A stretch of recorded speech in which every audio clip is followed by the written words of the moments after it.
Olá, eu sou Alice e estamos falando de relacionamentos sociais.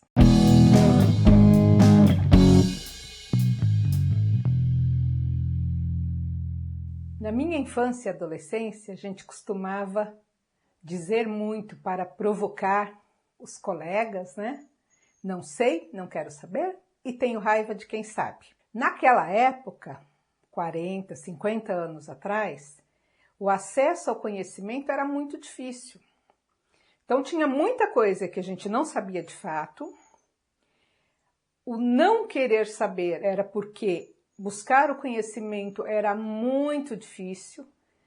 Para fazer os trabalhos escolares, muitas vezes eu tive que pegar um ônibus, um trem, ir para outro bairro, até outra cidade, né? Na época eu morava na Zona Leste, então eu pegava o trem até Mogi das Cruzes para ter acesso à biblioteca comunitária e poder fazer pesquisas para os trabalhos. A gente não tinha o acesso à internet, telefone, não, era livro. Tinha que procurar o livro que tivesse o assunto, ler o livro, fazer os apontamentos para depois elaborar o trabalho. E não tirava xerox também não, chegava lá, tinha que pesquisar, tinha que achar. E isso era bom porque ajudava a gente a desenvolver o pensamento. Então não bastava você copiar, não bastava você tirar uma xerox daquilo, você tinha que escrever, você tinha que resumir, você tinha que procurar informações em vários órgãos. Mas dava muito trabalho. Então, na maioria das coisas, era melhor não querer saber mesmo, porque saber dava trabalho. E eu tenho raiva de quem sabe, era porque também nessa época não dava para discutir com quem tivesse um pouquinho mais de conhecimento do que a gente. Então, o que os mais velhos falavam, o que os professores falavam, era verdade absoluta, a gente não tinha argumento, né? E isso às vezes dava raiva também, por isso tenho raiva de quem sabe, né? Porque a gente não tinha argumento para discutir. E ter a informação faz toda a diferença. Teve um episódio da minha segunda filha, ela estava na escola e na época a gente estava discutindo o Estatuto da Criança e do Adolescente, estava recém-publicado, recém-saído. E eu, na minha militância, participava dessas discussões. E um dia, na escola, alguns amigos, alguns colegas dela foram barrados na entrada da escola porque estavam usando uma camiseta de banda de rock. E aí, a escola não permitiu a entrada deles. A minha filha ficou muito brava. E sempre foi a porta-voz, né, aquela que luta pelos direitos. Então ela foi até a diretoria fazer uma reclamação formal, né, que aquela atitude de não deixar o grupo entrar por causa da camiseta de rock, já que a escola não tinha uniforme, já não tinha uma vestimenta estabelecida, aquilo era o cerceamento da liberdade deles, que eles tinham o direito de usar, que eles tinham o direito de entrar com aquela camiseta, que não estava fazendo nada demais. E na argumentação dela, ela usou o Estatuto da Criança e do Adolescente. Ela falou, tem o Estatuto da Criança e do Adolescente que garante que a gente tem o direito à livre expressão. Se a senhora não conhece o Estatuto, eu vou chamar minha mãe aqui para falar para a senhora o que está no Estatuto, porque ela tinha o conhecimento. E a diretora da escola, apesar de também já ter ouvido falar, ter algum conhecimento, ficou sem argumentação. E eu acabei sendo chamada na escola para conversar sobre a postura dela, mas não de uma maneira criminalizada, mas sim de uma maneira, né, louvando o conhecimento dela. Então, o não sei, não quero saber, tenho raiva de quem sabe, na minha época de infância e da adolescência, ele era até justificável pela dificuldade do acesso à informação. Naquela época, né, e eu fiz esse processo, se você queria ter livro de receita, fazia coleção. Nossa, eu tenho uma coleção, tenho até hoje, que foram muitas semanas. O fascículo era publicado por semana e a gente ia comprando e ia montando. São vários livros, né? Um livro de carne, um livro de legumes e verduras, um livro de doces, receitas especiais de salgados, almanaque da cozinha com os valores dos alimentos. São livros, acho que são 200 páginas por tópico, são 6 ou 7 livros, e eu fiz a coleção inteira. E tinha até um acordo com o dono da banca de jornal onde eu comprava, porque eu não tinha dinheiro toda semana para comprar. Então ele reservava, quando eu não podia pegar, e eu ia lá e pegava 3, 4 edições para poder ter a coleção. Quando eu tive filho, eu assinei a revista Pais e Filhos para poder ter informações sobre as doenças infantis, sobre o desenvolvimento infantil, para ter dicas. Então era muito difícil a gente ter informação. Para fazer crochê, eu aprendi por revistas também, fiz coleções. Por exemplo, esta blusa aqui que eu estou usando,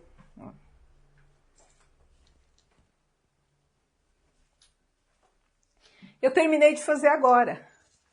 Então, hoje em dia, está muito mais fácil. Você não sabe, não saber, é natural, a gente não sabe tudo. Inclusive, eu tive um professor que ele costumava dizer assim, que a gente não tem que ter as respostas na ponta da língua sobre os autores, sobre os escritores, os pesquisadores, as fórmulas matemáticas. Inteligente ou esperto é quem sabe aonde procurar. E isso também é um problema. Saber onde procurar é uma coisa que a gente precisa desenvolver. Porque se você põe lá na busca do Google, né? Antigamente a gente falava assim, a tal palavra se escreve assim ou assado, ou quer dizer o quê? Pergunta para o Aurélio, que era o dicionário mais utilizado na época. Hoje em dia a gente diz, pergunta para o Google, né? Mas até para perguntar, você tem que saber como. Você tem que saber que informação você quer, aonde você quer chegar. Esse acesso a muitas informações faz com que a gente não se ligue nas coisas que acontecem, não se ligue nos fatos históricos. E a maioria das pessoas usa essas ferramentas de busca para coisas sem muita necessidade, sem muito valor. E o básico necessário a gente acaba esquecendo, deixando para lá. Eu sempre achei um absurdo as pessoas falarem assim, tem um feriado semana que vem. Do que é mesmo? É feriado do quê? Não se preocupa com as datas cívicas, não se preocupa com as histórias, com a história do Brasil, com a história do mundo, com os grandes acontecimentos. As pessoas não se preocupam em saber o que foi o nazismo, o que é uma ditadura militar, o que foi, o que aconteceu. Né? Porque a informação está aí. Querer saber, se quiser, está aí. O não sei não é desculpa. O não quero saber hoje é uma coisa muito grave, porque não dá mais aquele trabalho que dava antigamente e é cada vez mais necessário. Claro, 50 anos atrás aconteciam as coisas no mundo e a gente demorava muito para saber. Então se vivia assim na sua vida, no dia a dia, com pouca informação. Hoje é tudo muito rápido, é muita informação e às vezes a gente não dá conta de registrar, a gente não dá conta de amadurecer aquela informação, é informação falsa, informação verdadeira, informação sensacionalista, tá tudo aí. E a gente precisa aprender a filtrar. Só que é muito importante para acompanhar essa evolução e acesso do conhecimento que a gente se preocupe em saber as coisas certas. Então, eu não sei fazer um crochê, hoje em dia tem tutorial no YouTube, você vê, porque eu aprendi na revista, eu faço olhando na revista, aqueles gráficos, mas a maioria das pessoas tem dificuldade de interpretar o gráfico, é igual mapa, né? Mapa de ruas.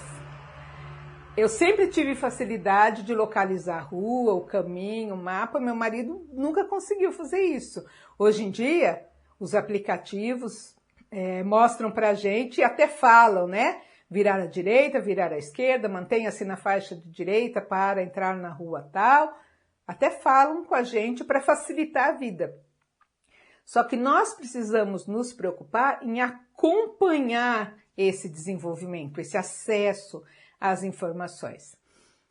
E para lidar com as pessoas, não só no trabalho, em todos os nossos relacionamentos, é importante que a gente tenha as informações amadurecidas, refletidas, para não entrar em debates e embates desnecessários. Tem coisa que é fato histórico.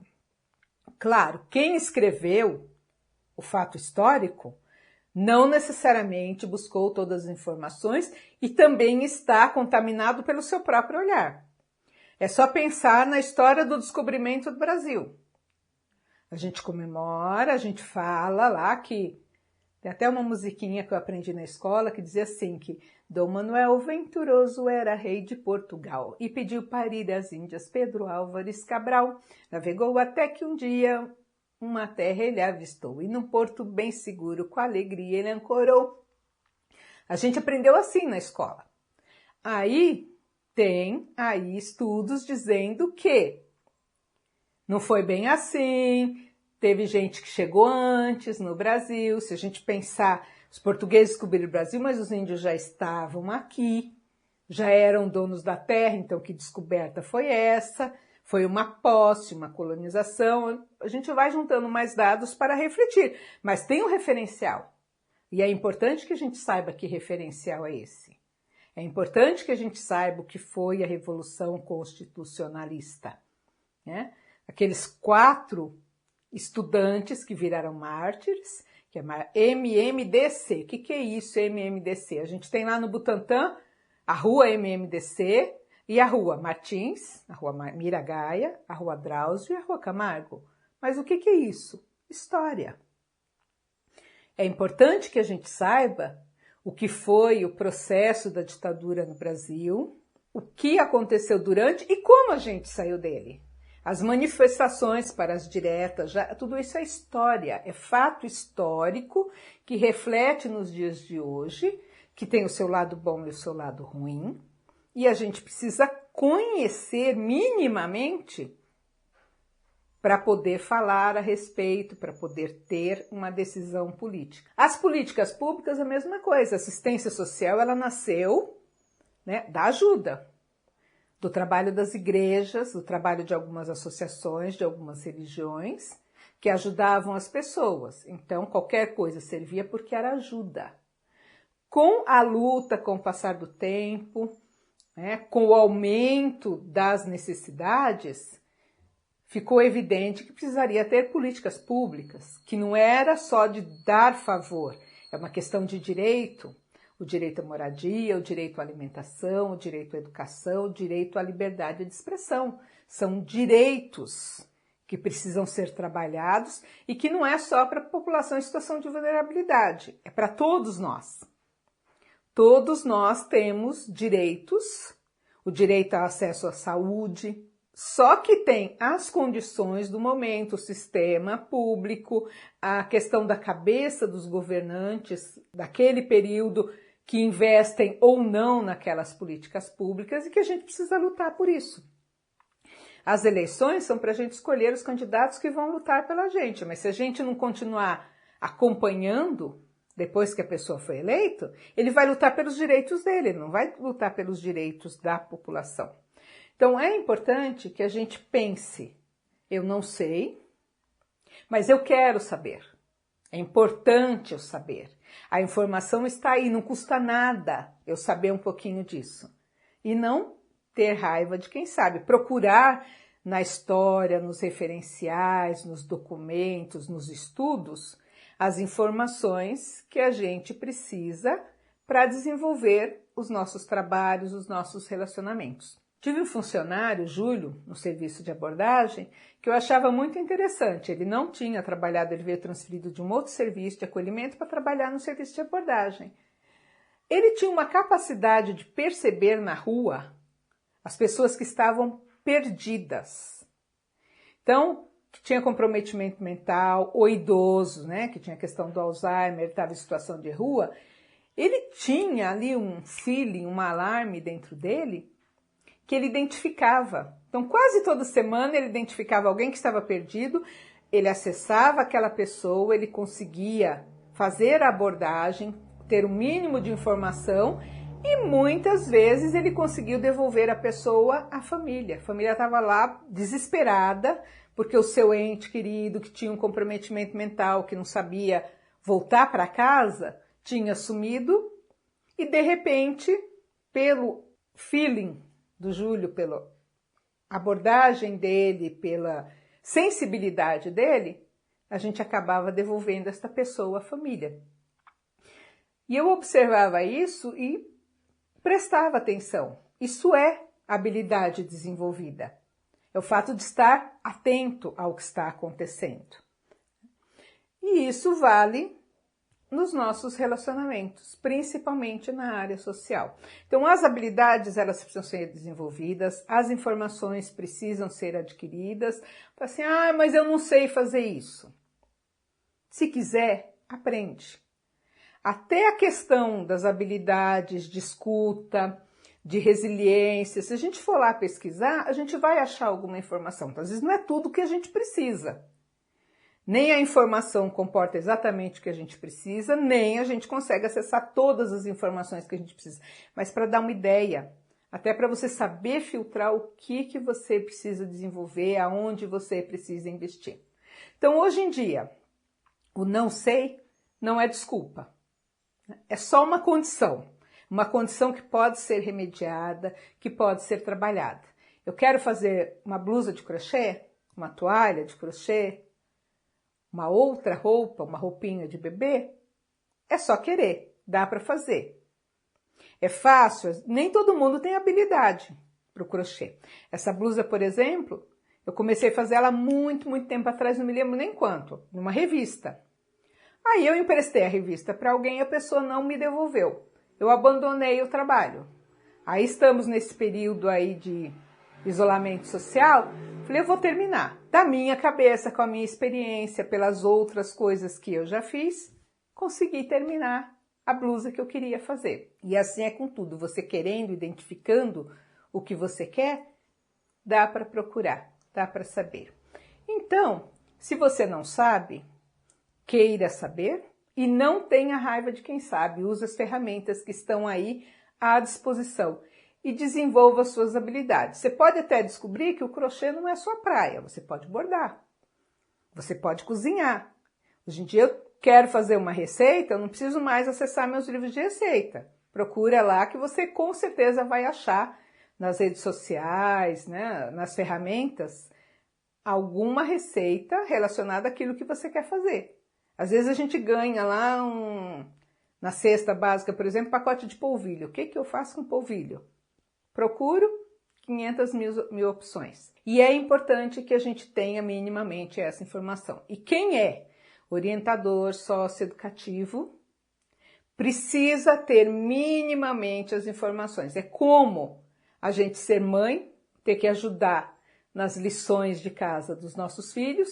Aí você fala assim, eu nunca vi esse assunto. Vou lá pesquisar para poder ajudar. A gente faz isso. Na área social a mesma coisa. É importante que a gente busque a informação, se aprimore um pouquinho para poder passar para o outro, para poder ajudar o outro. Assim é com os professores, com os pesquisadores, com todas as pessoas que têm alguma influência sobre outros, os pais, os avós, que precisam aprender e as ferramentas estão aí, facilitando a nossa vida. Então vamos usar com consciência, usar sabendo aonde nós queremos chegar, qual que é o objetivo final, mas usar essas ferramentas que estão aí à nossa disposição, que hoje em dia está muito mais fácil. Por hoje é isso, eu sou Alice, estamos falando de relacionamentos sociais. Não se esqueça de curtir, de comentar, de compartilhar, de se inscrever nos nossos canais. As informações estão aí, eu estou dividindo um pouquinho com você aqui, nos e-books e em outras plataformas e ferramentas que estamos desenvolvendo. Quiser saber mais, é só ficar atento. Até a próxima!